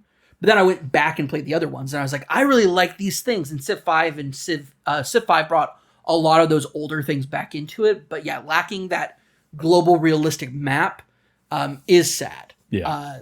I mean, because after all, like one of my favorite things of all time on the internet is somebody who did a document who I think it was for Kotaku. They found somebody who's been running the oldest Civ 1 game of all time. And it's basically like, what is your Civ 1 game like? And the guy's like, oh, I'll show you. And essentially, the entire world's been irradiated except for 2 countries. There's a small land bridge between them, basically, that's not irradiated. And it's actually might have been Civ 2. This is it. That is another point of that I saw in some of the reviews, and I was like, it didn't bother me too much, but this civilization does seemingly end pre-nuclear anything. That's weird. You can't get nuclear units or anything like that. There's no Manhattan Project wonder like there has been in the past. And so it is a weird thing to be like, hey, we're gonna stop pre-World War II basically. And that's the end of the modern age. And it's like, but that's weird though, because the modern they skip over it then because we jump to satellites and stuff. But yeah, no computers, no. That's weird. And it's not that I just preemptively ended the age. I was already getting the future science tech, future civ tech, even in the modern age. So there was just none of that's there. But yeah, it's the modern age is all about factories and the railroad stuff. So it's industrial age. It's an industrial age where they rather didn't than take out the space age. stuff, basically, right? Yeah, that's weird. Yeah, that's really weird. And you can still get fighters and bombers and stuff and submarines, but yeah, there's just no nuclear component to it, which I did not think about until you talked about the old ones, and yeah, having that irradiated landscape. Oh yeah, Civ 1 you can destroy the world. Yeah, it's Civ 1 and Civ 2. I think you could really destroy the world outright. Yeah, this guy, he's like, yeah, Civ 2 and Civ 3 especially. I remember dropping the nukes, and it obviously a very different graphical style, but it was that same sadistic feeling of nuking Megaton of yeah, all right, I'm doing this just to see it. And then I'm going to load a last save because I don't actually want to be the person that drops a nuke in Civ. Yeah. In this longest lasting game of Civ 1 or 2, I don't remember which one it was. But it was basically these last 2 countries, and one of them was technically a republic. The other was an empire. But the person playing it is yeah, I'm playing this republic. He goes, technically I'm not a real republic though, because I'm actually an authoritarian dictator, because every time my Congress, my parliament wants to end the war, I overtake the government, but then I let them reestablish parliament again. And so it's this constant, never-ending, revolving door. It's whoever's gonna, we don't know how it ends. It's basically in perpetuity. So, perpetuity. Yeah, no, it's stuff like that I love about the old Civ games. That I'm there is a lack of I see what they've done with this one from what you've talked about, especially going so in depth, is it seems like they've catered so strongly to this idea of transitional ages, different civilizations. Hey, we can put more civilizations in, we can put more leaders in. If we have these sort of phase you over, so you have to leave the civilization behind. Mm-hmm. I like that idea. I also like how I looked it up and depending on who you choose and what civilization you choose to begin with, that will unlock these options for you going forward. Yeah, but they're also as I said, there are also like during the exploration age, I got like 6 of those pop-ups of like, because I had done such and such a thing. Like one was because I had 5 jade resources, I unlocked probably an Asian civilization in the modern age that I wouldn't have otherwise had access to. So I thought that was kind of cool too, of like there are other approaches to unlock these rather than being like confined to what civilization you play as prior and what what you play as in terms of your leader. Yeah. And it feels like the sacrifice of this transitional age thing was they kind of like excised significant parts of these otherwise technology trees and I mean, as it is like there is no Rome, or there is no Roman Empire after the age of antiquity. It very much is okay. Yep. Rome is no longer a thing, or like your city might be Rome, but the Roman Empire is no longer a thing as you move in. In my second game that is kind of the one I'm partway through a little bit. I played again as Augustus, but I played as Augustus on the Rome side this time. And then once I got into the New Age, it was like, okay, Rome goes into Spain more naturally, and then that'll carry forward into another thing. I will say Rome might have the Roman Empire might have my favorite of the like unique units that I've seen so far. Their army commander is a Legate? Legolas. Legate. Legatus. And they, in addition to being an army commander, every 3 levels they can found a new set. Like they're basically a settler. That's cool. Every 3 like commander levels they have. So I was like, I was running around with him with my little army units and just kind of like getting like dumping experience points into him. And okay, he's big enough now. Let's plop down a new settlement here, and boom, I've got another city. That makes a lot of sense to play again into that like expansionist version of Augustus. That's cool. That's really cool. Like that. Yeah. So it's stuff like that. I'm really intrigued by these like new additional mechanics that they've introduced. But yeah, the like smaller maps. Like, granted, I never wanted to play an extra large map because it's like you have to just uncover so much crap. So yeah, I get that. I mean, yeah, that was always the fun for me, playing those huge maps and being like, this is going to be a game that is going to take 100 hours to complete. Yeah. Because even if I don't like discover everything on the map, okay, by the time I get the satellite thing, now the full map is uncovered and I can see everything. That's also like, I will also say I'm very happy for the fog of war in these games sometimes, because cool, I don't have to worry about like what all of the other units are doing. Yeah. Because that makes it a little bit of just chaos to try and navigate through. But I was trying to think. I think there was like one thing that popped up that I wanted to call out, but it has evaded me. So, like ultimately, I'm still having a great fun time with Civilization. It has done in that there aren't like huge maps, and the thing that will really get me is, we didn't put Gandhi in the base game because we wanted to sell him as a DLC. Like, that's the gross bit of the 2K-ness of this that I feel coming, that I do not like. But do you think we'll be able to get Conqueror Gandhi? Like, I mean, maybe like that's always been my favorite. Maybe thing. They'll do like a what if opposite. Like, I mean, the fact that you have like. Oh, that's what it was. That's what it was going to be. I love that this isn't as Eurocentric as so many civilizations in the past have been. For sure. And like the thing that sparked that in my head is like Harriet Tubman's one of the leaders. Interesting choice. I mean, like there's another thing of like there's a Harriet Tubman and a Ben Franklin. So you've got like a couple American leaders. No George Washington. No Abraham Lincoln. Yeah, no Abraham Lincoln. No Teddy Roosevelt. But those those I imagine will be added in a future, release or an expansion, a year down the line or something like that. So you get that. But in particular, they'll call it like a presidential expansion for that then. Sure. So many of the civilizations just like because you can see all of them at each age.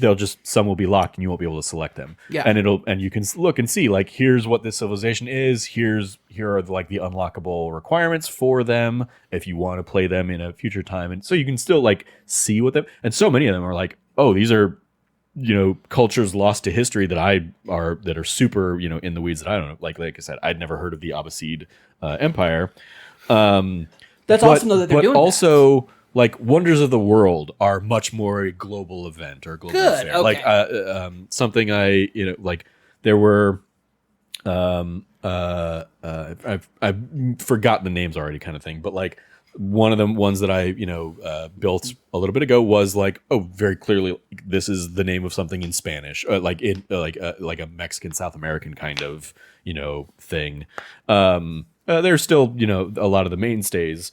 But it definitely seemed like a much more global, like they wanted to honor a lot more in awesome. scope for that kind of stuff. And the fact that each of those other civilizations has like a couple unique units that they're going to have, a couple of unique building types they're going to have, a couple of unique civs. One of the things I didn't touch on, each civilization they have two unique building types. One that I think you usually get they might be both coming from civics, now that I think about it. But like, if for Rome, for example, I think like one of the building types is like the Temple of Jupiter, and then another, I forget what the second one is. But basically, if you build both of them on the same square as like the two city improvements on that square, it turns that square into a unique district to that thing. Oh, cool. So if I have both of them on on the same square in a Roman Empire, that square is now the Forum district that has its own extra little perks and benefits. So if you can like pair up those units, or those improvements, you're going to get an even bigger boost for them. And each civilization has that. So like when you move into a new age, Spain now has, these two buildings that if you put them in the same spot, you're going to get an extra little boost. And then, America does the same or whatever. So yeah, cool little extra things like that. And again, that feeds into just a wider cultural spectrum for this, where getting to see what each of those are, like the ones that, I know of, Rome, cool. Whatever they were in the Americas, they were very like industrial, like a rail yard and blah blah blah or something like that. One of the things I could unlock was a policy that was robber barons, and I was like, well, I don't want to do that. But then I looked at the stats of it, and I was like, man, that is really tempting. I get why that was a thing for the people in power of the time. Because yeah, it had like a nice little boost to it. But yeah, so many just cool little flavor things like that I enjoy, and I think all of this really feeds into how much replayability there is here. Like I stuck with Augustus just to see what it's going to look like on a different civilization track, but with 20 or whatever it is different leaders that I can play through. And I can still be me, directing them and directing traffic, but getting whatever, unique little perks they have. And the fact that each of them has their own like improvement or like progression tree in the meta game of things. I'm curious to see like how much time I'll end up putting into a game like this before it just becomes overwhelming. Sure. But so far, I'm still having a great time with it, and it's definitely one that I feel like I could see myself just like keeping on my system for a while. And this is your new podcast game, man. Yeah, and exactly coming back to and stuff. I will be curious since I got on on PlayStation. I'll be curious what the modding community does with it on PC. Sure, because they'll probably be the ones that are going to be like, okay, here's an Earth map. Here's the big Earth map. Have fun. We've put Niagara Falls where Niagara Falls is, or we've put the Grand Canyon where the Grand Canyon is. All that stuff. But yeah, I'm extremely curious to see how they support the game, what kind of feedback they are taking from people, kind of not only in this like early access period, but then once the game's available out to the broader spectrum of people, like none of it's ever to the point that I'm going to get out there and like rage about it online or anything like that. But I've definitely Googled a few things being like, am I just missing something? And finding stuff in the forums of people being like, no, you're not missing anything. That was the score ending. It's really fucking stupid. And like, terrible. it's really dumb that there's no one more turn option. And just being like, okay, people are already complaining about that. They've got it covered. I don't need to throw my voice into the mix there. I'll talk about it here on the podcast, and that's all I need to really say about it.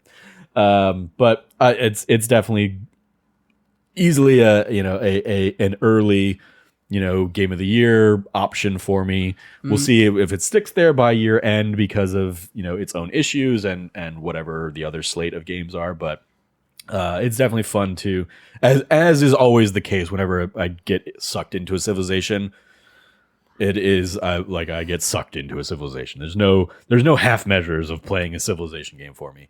I'm definitely not the like, I know everything in and out of Civilization. Like I said at the top, I consider myself very much a casual Civ player, but I get really intense with my casualness sometimes. So yeah, those are my Civilization thoughts. I won't go too deep into the Sims thoughts because a lot of it is kind of the same esque stuff. Like the jumping into the Sims, Sims 1. I haven't jumped into Sims 2 yet. Was very much just like the Sims 1 came out when I was either a junior or senior in high school, and I bought every pack, every expansion pack of those games, Sims 1 and Sims 2. Fell off around Sims 3 because that was just where my computer stopped really being able to handle, and then I never really came back for Sims 4.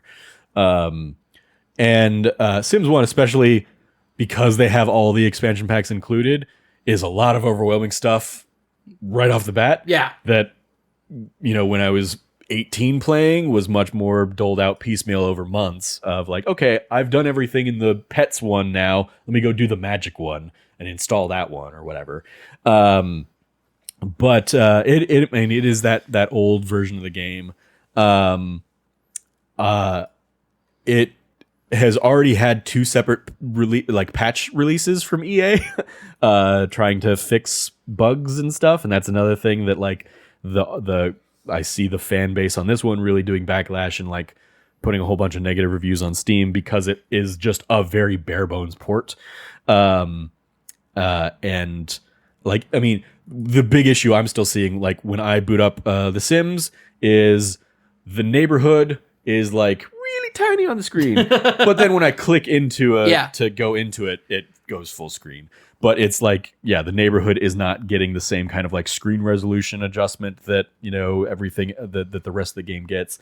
I played like the tutorial just to like play through that, but I did a thing that it didn't want me to do out of sequence. Like it was like interact with an item, and then we'll move on to the next thing. And the thing I interacted with was the newspaper, and I got a job for that sim, and not realizing there was a step later in the tutorial that was going to be like, hey, get your use the newspaper and get your sim a job. So when I got to that point in the tutorial, it was just like, the tutorial has encountered an unexpected error. Please leave and click the reset tutorial option and try again. Because it basically was like, so when I did it the second time, that was when I figured out what I had done that broke the tutorial. Oh, that makes sense. But I was like, weird that that's a thing they didn't bother fixing. And again, at that point, I'm like, okay, clearly I remember the game enough. I don't need the tutorial for all this stuff. But it is interesting, like seeing, okay, oh right, these are the things that were only in, that were in the first game that, or here are the things that didn't get introduced till the next game, kind of thing. So far, it was a fun little thing. I jumped in, spent a couple nights in prior to Civilization coming out. But it'll be another fun, like nostalgic hit as I kind of like revisit it and kind of stick with 1 and 2. And in particular, when I get to like hey, I'm not going to be worried about like playing and trying to like really progress these characters through anything. I just want to go in, give myself a ton of cash with cheats and build fun like mansions.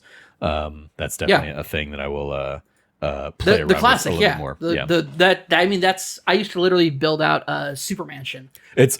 Like I would build my house or my parents' house, and so there is a part of me that's like, okay, let me build out this place and map out the living room, the office here. Did you make me yet in it? No, I've not. But maybe that will be a thing that I do of like, okay, yeah, I'm building out the place and let's put Trevor in there and let's have Cameron move in or something. There we like that. Or let's kick Cameron out. Let's evict Cameron. There you go. Get that experience. The full real life experience of art imitating life imitating Cameron art lost his job. Yeah. All right, I'm gonna build the next door neighbor's house, and I'm gonna put the pool that they have, and I'm gonna throw Cameron in the pool and pull out the ladder. There you go. Not too much to say on The Sims. It is like it's another one. I'll be curious to see how much EA continues to support it versus like, was this just a 25th anniversary dump for a quick cash grab to make these games available for modern era? Because I still have all of my old Sims discs over here. Yeah. In on the shelf over in like my PC shelf, but I've not had a disk drive for probably 10 years or something like that. So no, without getting like an external disk drive, no easy way for me to have played it otherwise. So. As somebody who has a built-in disk drive, I cannot tell you how many times people have been like, "Oh, dude, you got a disk drive?" It's like, yeah, and I mean, this is the first computer that I didn't like. The one that I have out in the kitchen that is like my other old like backup PC, that one still has a disk drive, and even that I bought at a time where like I had to pay extra for that option kind of thing. Yeah, mine is a leftover. So the computer I first bought, that was like my first actual like gaming PC, I bought for like borderline theft for the price amount it was. It was all refurbished parts. And had a mini, like the real kicker is it had a mini motherboard, not a full size motherboard. But that thing, like, so this was 2010. So it wasn't unusual that I got a disk drive out of that. That's still the same disk drive that I have. Yeah. It's just, I've carried it over through rebuilding my PC a couple of times to the point where now it's just like, it's left over. I have it. But it's still like people still get weirded out when they see it. Yeah. I mean, even the original Sims for me, I had so much like custom items that like I had downloaded from like fan sites or that I had made my own that I had on old floppy disks. That I might have those over there too. I don't know. Those might have been lost in the shuffle, or they might be sitting in like one of my other, not on display retro things in a storage bin or something like that. But yeah, I had those kinds of things, and I had them backed up on one of those old floppy disks. You can get a floppy disk reader for about $13 off Amazon. Oh yeah, I'm sure if I really wanted to go down that rabbit hole, I know that there are still avenues I could do for it.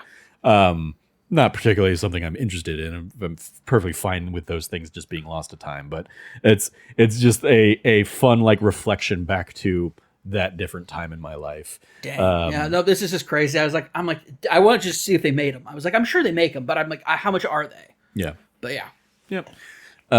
So shout out to The Sims and Sims 2 and the bundle that they were selling. It was like, buy The Sims for $20, buy The Sims 2 full pack for $30, or you can buy the Sims 25th anniversary bundle, which is Sims 1 and Sims 2 and the free to play Sims 4. And they also threw in like one of the expansions for Sims 4 as well. So basically like, hey, if you are an old school Sims player and this wets your whistle, here's the new game for free with some stuff.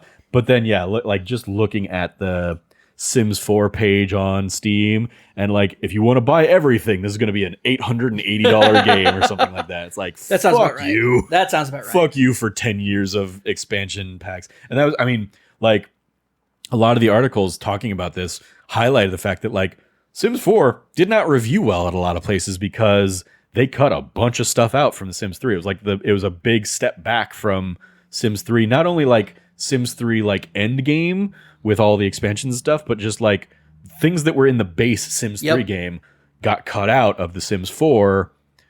and have since been put back in like multiple expansions and stuff like that. And it's just like that. Yeah. Writing about that and thinking about the like SimCity 2013 game, I'm just like 2013, 2014, whenever the SimCity reboot was. I'm just like, the one that fuck EA for what they did to Maxis. I do not like what they turned those games into. But The Sims and Sims 2, I have a very nostalgic love for, especially like Sims 2 University coming out while I was in college is absolutely like, all right, now that was a time, okay, I'm in my studio apartment. Let me build out the studio apartment and just make that my place here and go to college, get the dorm experience that I never actually got in college. There you go. Yeah, and I didn't have the dorm experience either. That sounds fun. Yeah. So shout out to those games. Even like some of it is, I forgot that was actually in Sims 1 of like, hey, yeah, here's the hot date expansion. So go downtown and you could build out a downtown stuff. And I remember around this time Sims Online came out, and I was like, if anything was going to get me into online games, Sims Online was the closest thing to it. But even that, I was like, I can't pull the trigger on a monthly, cost for, and I'm glad I didn't, because they did not support that thing very long. No. Because it turns out all the people who had been playing a very single player Sims experience only wanted to play a very single player Sims experience. Yep. Like the interesting things about Sims Online was like, you can open a shop that other Sims can come and shop at, and that can be how you'll get money in the game or whatever. I was like, that's a fascinating thing, but yeah, it did not pan out for them. But shout out to The Sims over the years. Well, that is going to do it for this episode. Thank you, Cam, for chatting about Citizen Sleeper for about 20 minutes and then just letting me ramble about Civilization VII. Honestly, you answered so many questions that I had for the game, so I'm cool with it. Yeah. Don't get me wrong. There was definitely moments where I'm just like, we're going really long. This is really long in the tooth. Trevor's really deep in the weeds on this. Yeah, but hey, I think it's great. Yeah. It's good content. So. Right. Wait, do you want to give a review for Civ 7 then? I mean, I'm still well too early. I mean, I like based on my 1.5-ish games, I would say we're probably looking at like probably an 8. Like I'm having a great time with it. It has its problems, and I fully understand people giving it a 7 or a 6 or lower, even because of like the changes to it. Because of, I mean, like the only reviews I'd actually looked at and really read were I skimmed parts of the IGN review, which talks about a lot of like things are really obtuse to find, and that was even on the PC version of things, let alone the console version, where there's no option on the console. Like if I'm playing Baldur's Gate on console, I can press a thumbstick and it turns into the mouse cursor, and I can go to somewhere on the screen and treat it like a mouse. That is not an option on the console port of Civ 7. So it is like there's like a radial wheel that you can bring up that will bring up your leader screen, the diplomacy screen, the Civpedia, and you can basically like choose one of those things. Like the resources. The resources screen is the goddamn most annoying on console, because so resources are all the resources you've got on your that you've got across your cities. You can delegate what resource you want to benefit which city. So if you want like the let's say coffee gives a +2 science boost for whatever city is a coffee resource is deployed to. You click the coffee, and then you got to scroll slowly through all your different cities to find like where you want to deploy it. Gets even worse in the modern age, where the bonus resources you get can only be you can only have one per city, and only if that city has a factory, because it's basically like, oh, coffee beans are now being processed through a factory, so to get the rewards, the benefits of that, you have to delegate that to a factory resource. And it's just a nightmare trying to navigate when I had 26 cities and I only have 8 factories. Okay, what can I like? do I even have one free that I can pour a new resource into? It doesn't just like auto click to those items. It's just a pain in the ass to try and navigate through. Probably easier on PC, but on console, just atrocious in terms of like here's the UI that you get so that we could do day and date launch on console. But yeah, just not a good time. So really a nightmare to try and navigate through that stuff. And that's what I had seen from them. I saw Eurogamer basically like tore it apart for, ripping out a whole bunch of stuff that's just standard Civilization stuff in there. And they give it like what, two out of 5 stars. Yeah, they did. They really like that one.